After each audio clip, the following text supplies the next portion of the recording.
Time for the daily briefing now, Tuesday, July 28th. I'm J.R. Lewis, glad to be with you on KLAM, KCDV, and YouTube.com/Cordova TV if you're hearing our online upload. We're visiting with Mayor Koplin today after our good conversation with Dr. Sanders yesterday, and we'll find out particularly what the mayor has been hearing in meetings about the seafood industry other places in the state, because as I'm sure you know, there are facilities outside of Cordova that are having some pretty significant outbreaks, and look a little bit at the state numbers and also our mayor's reaction to the slight uptick in activity with the virus in Cordova.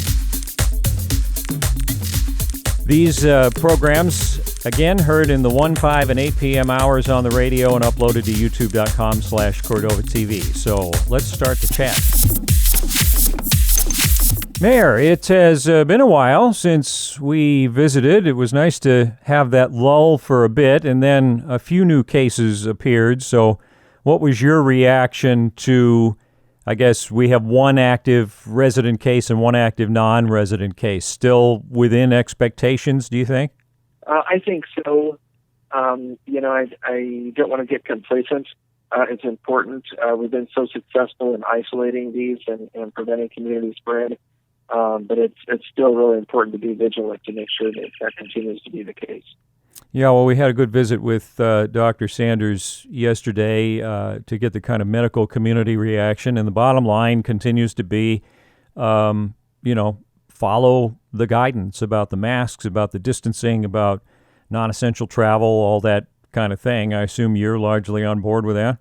Absolutely.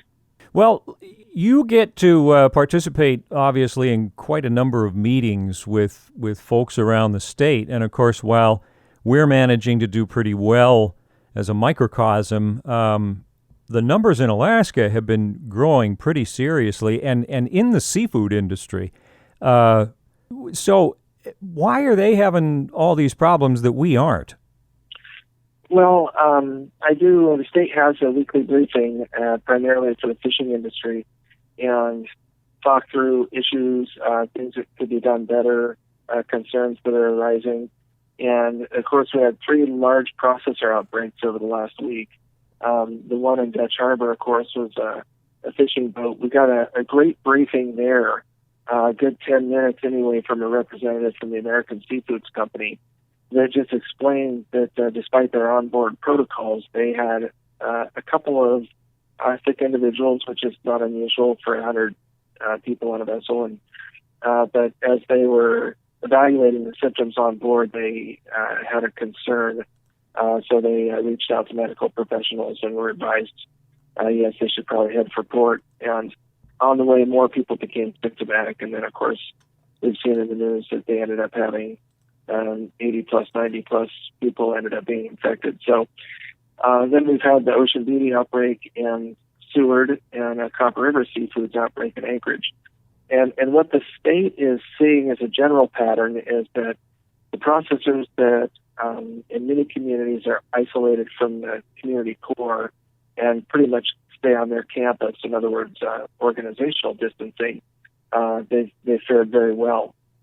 These are more cases where the processor is in closer proximity to and integrated with the community, more people coming and going from the plants into the community, and it's just proximity likely, but that's where the cases seem to be cropping up.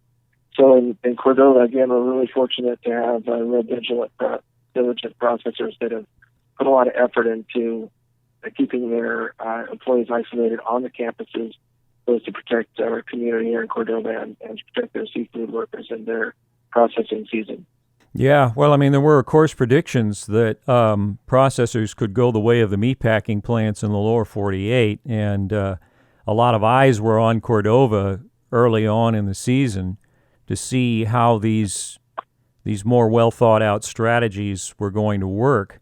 So I guess not all processors in all communities necessarily adopted the same level of process that our local operators did. Exactly, and in fact, kind of at a high level, I think the tide has turned a little bit.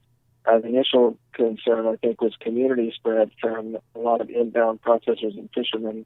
Now I think that role might be reversing a little bit. You have stable processing crews. They haven't had infection spread in their plants. But now Cordova is starting to have an influx of sport fishermen from outside the community and outside the state. And that's the more likely vector to have it introduced in the community.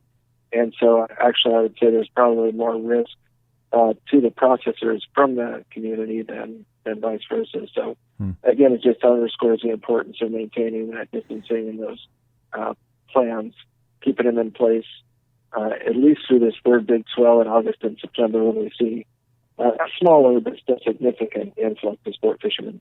So is the main thing that we learn then from watching what's going on in the other communities, is the primary takeaway that we're doing it right and need to keep doing what we're doing, or is there more to it than that? No, I think that's exactly right. And in fact, as mayor, I field a lot of emails. Sometimes it's hard to tell whether or not they're really citizens. People often represent themselves as a citizen, but I've been a little disappointed with the mask discussion because it's been revolving around whether or not people have to wear masks. And really, I think the question should be, irregardless of whether it's a mandate or a request or just a suggestion, the question is, should we be wearing masks? And the medical community that I've talked to and seen from top to bottom is pretty aligned that at least the professional, credible sources where we get our medicine locally at the state and national level are all aligned that masks do prevent the spread. So why argue about whether you have to or whether you should? Just wear the thing, and I think it's been a big part of why we've been successful here in Cordova. It's inconvenient, but in my opinion, so is a seatbelt. It's just that seatbelts have become a habit now. Yeah, well, bike helmets were like that, knee pads for skateboarding. A lot of things you and I probably didn't do as kids are just sort of like, how did you guys survive your childhoods?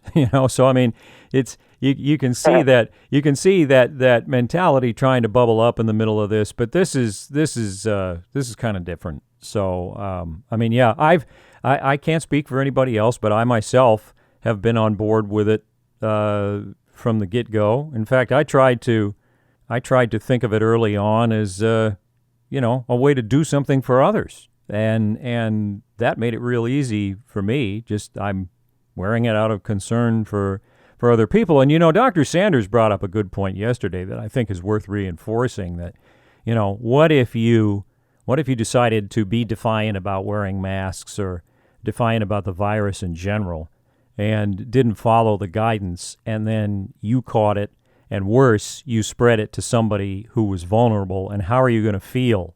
Having to spend the rest of your life knowing that. I mean, I can't imagine you'd want to go through that.